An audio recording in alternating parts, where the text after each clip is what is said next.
I call the member for Matheson. Thank you, Madam Deputy Speaker. I know I'm going to run out of time, but I'd like to pay my tribute to Detective Senior Constable Damien Leading, offer my condolences to his wife Sonia, his son Hudson and daughter Grace. Senior Constable Leading has been described by his family and peers as a great father, a top bloke, a larrikin, a quiet achiever, a hero, a mate who would do anything for anybody. He was only 35 years old when he was shot last month after responding to an armed robbery, a hostage situation at the Pacific Pines Tavern on the Gold Coast.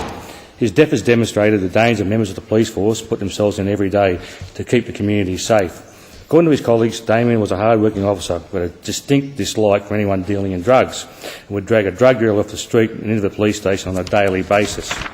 His work makes a promise to honour Damien by remaining strong and keeping his community safe. I'm sure his colleagues, friends and family will make sure that his death will not be in vain. Madam Deputy Speaker, I felt compelled to speak here today because I was a police officer for 25 years and seen firsthand the heartache felt by families, the police force and the community when a police officer is killed on duty. I can imagine the desperation, fear and anguish Damien's workmates felt as they fought to keep him alive until paramedics arrived. There's no telling how many police officers from all over Australia will be affected by his death. There will obviously be a ripple effect across the nation. I'm sure many will reconsider the risk they take every day just going to work and the family members they would leave behind if something were to go wrong. Damien's son Hudson is only 2 years old. His daughter Grace is just 3 months old, too young to lose a loving and devoted father. Having 2 beautiful daughters myself, I am well aware of the sacrifices made by police officers and their families every day. Like any member of the emergency services would know, it takes a great deal of courage to leave your own family behind to protect those sometimes you've never met on a daily basis. These men and women take great risks every time they go to work and they deserve the utmost respect by the community for risking their lives to protect others. They join the job to make a difference and sometimes this can be a thankless job. I feel for Damien's wife Sonia who had to make the heartbreaking decision to turn off his life support. I can't think of a more devastating and traumatic decision to make. I'm sure that she is now surrounded by loving friends and family. Sonia is also a police officer and has said that she will return to work. Great courage. This will take a lot of courage, but the police community is a tight one. They treat each other like family, and I'm sure she'll be supported by her fellow officers when she returns. That is our way.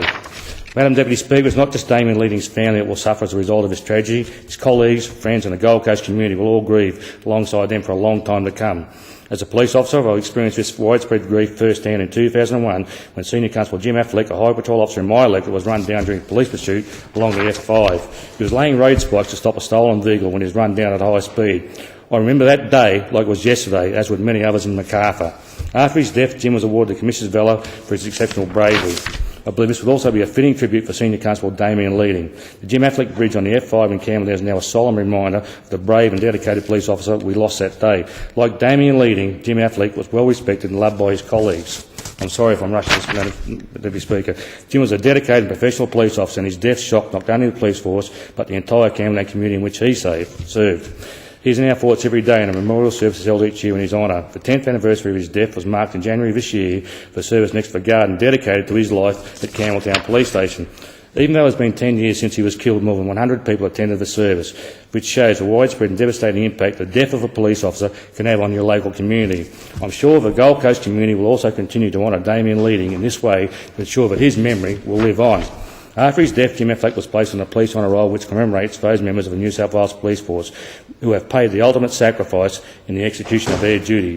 This will also be the case for Senior Constable Leading, a sad but fitting tribute to those brave police officers. Madam Deputy Speaker, I join many people in the Macarthur electorate who have the utmost respect and admiration for members of the police force. It takes a person of great integrity and character to carry on through the many tragic and heartbreaking situations that they encounter. Both Damien Leading, Jim Affleck and their families have paid the ultimate sacrifice and the heartache will stay with their families and colleagues in the community for many years to come. The families of these fine police officers and all those who have been killed in the line of duty, I offer my heartfelt condolences. I'm sure that they will share with me the hope that one day society will understand the respect and great undertaking that is required to serve as a police officer. Until then, the fine members of the police force will continue to protect the safety of communities across Australia, despite the dangers they face and the harsh reality that some may not return to their families. Madam Deputy Speaker, today my heart goes out to the loved ones of all our fallen comrades, including Damien Leading and Jim Affleck. May they all rest in peace. Thank you, Madam Speaker, for your time.